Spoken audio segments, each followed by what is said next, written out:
خب ما فرودگاه هستیم. امروز 28 جون 2019 داریم میریم بوداپست.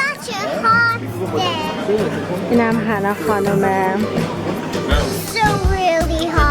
خیلی گرمه. مامی هم اینجاست. آره. سلام به همگی، به ویدیو من خیلی خوش اومدین. همونطور که اول ویدیو گفتم ما عازم بوداپست هستیم. من با 2 بچه ها داریم میریم بوداپست. پروازمون 2 ساعت هستش و قبل از اینکه سوار هواپیما بشیم تا اونجا که امکان داشته باشه سعی میکنم بچه ها توی فرودگاه بچرخن و راه برن که حساب خسته بشن و اون 2 ساعت بتونن توی هواپیما بشینن.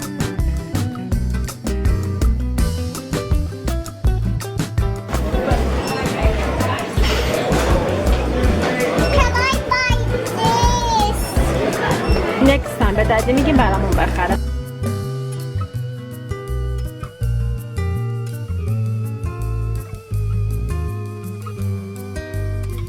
از طرف دیگه ما سعی میکنیم دیرتر از همه مسافرات سوار بشیم که بچه‌ها زمان کمتری رو توی هواپیما داشته باشن و کمتر حوصله‌شون سر بره.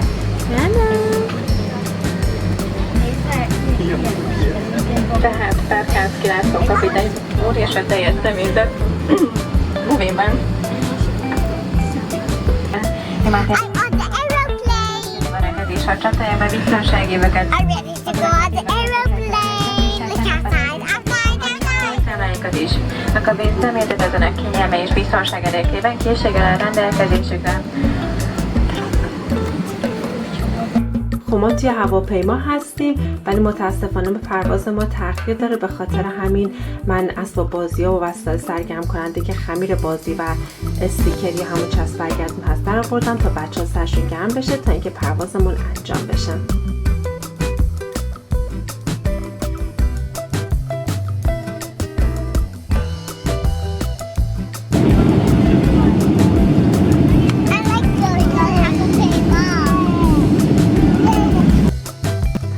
خب بالاخره پرواز ما داره انجام میشه و خوراکی ها در اومد و بچه ها مشغول خوردن خوراکی هاشن که گوششون درد نگیرم.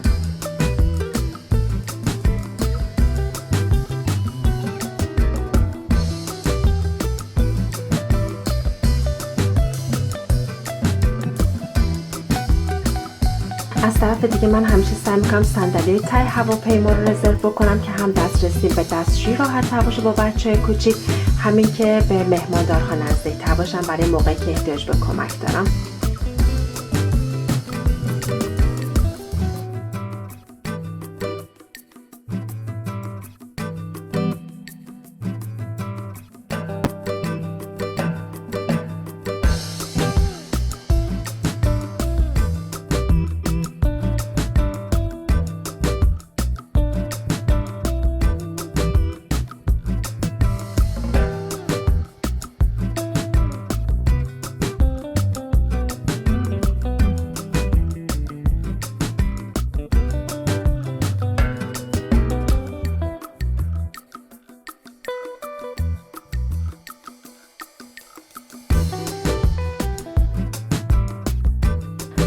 مرحله دوم خوراکی ها که موقع نشستن هواپیما هستش که هم سر بچه ها گرم میشه هم که کمک میکنه گوششون درد نگیرن.